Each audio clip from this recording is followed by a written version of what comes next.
You know why you can spot a Nike swoosh or the iconic McDonald golden arches from a mile away? That's the power of a great logo. It's not just a design, it's the face of a brand. It tells you who they are, what they stand for, and makes sure you never forget them. Hi, I'm Ananya from And Academy. In this video, we're decoding 7 basic types of logos, explaining how they work, when to use them, and when not to use them. If you're starting a new brand, designing for one, or just geeking out on design, this one's for you. Let's get into it. Let's start simple with Wordmarks. These logos are just brand names styled with intention. Coca-Cola, Google, Sony, L'Oreal. No icons, no extras. Just great typography doing all the work. Wordmarks are clean, direct, and great when your brand name is short, catchy, and easy to remember. But what if the name's too long or hard to spell? Wordmarks might just be a bit chaotic. That's where lettermarks come in. These are just the initials. Think HBO, NASA, or CNN. They feel sleek, professional, and are super versatile across platforms. But here's the thing.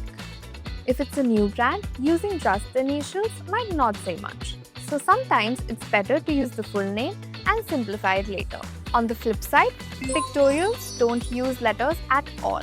These are pure symbols like Apple's half-bitten apple or Twitter's, now X, iconic bird. They're bold, memorable, and super scalable. But they only work after your audience knows you. So if your brand is just starting out, maybe pair it with your brand name till people catch on. Now, pictorial logos are literal. Abstract logos, not so much. Think Nike's swoosh, Airbnb's loop-de-loop, or Spotify's sound waves. They're not obvious objects. They're symbols that represent an idea. Abstract logos give you creative freedom and uniqueness, but they do take time to build meaning around. So they're better for brands playing the long game. If you want to keep the symbolism, but also want something a bit more classic and polished, we have the Emblem Logos. Text and image locked inside a defined shape, like a badge or a crest. Take Harvard, Stella Artois, or Warner Brothers.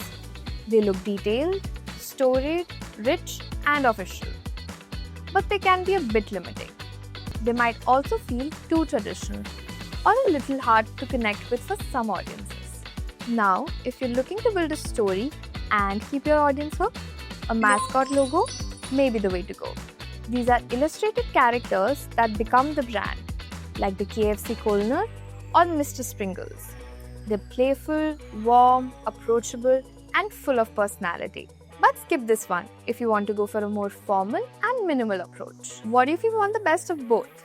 Something that's visual and tells people who you are? That's where combination logos come in. These logos are a mix of symbol logo and a wordmark. Think Adidas, Burger King, or even Dropbox. You get the best of both worlds, name recognition and a visual hook.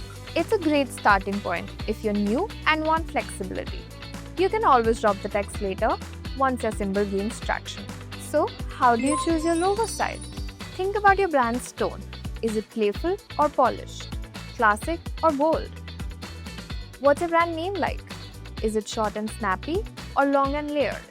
And what does your audience know about you? No matter which type you go for, just make sure your logo nails the basics. It should be simple, scalable, original, and timeless, and actually look like it belongs to your brand. At And Academy, we don't just talk about design. We help you live it with hands-on learning and real-world problem solving. If this video helped you understand logo types better, give it a like and subscribe to And Academy's YouTube channel for more design breakdowns. Got a favorite logo style or a brand that nails it? Drop it in the comments. We'd love to hear from you. For more in-depth exploration of this topic, please visit the blog link below. I'll see you in the next one. Until then, stay curious and keep creating with purpose.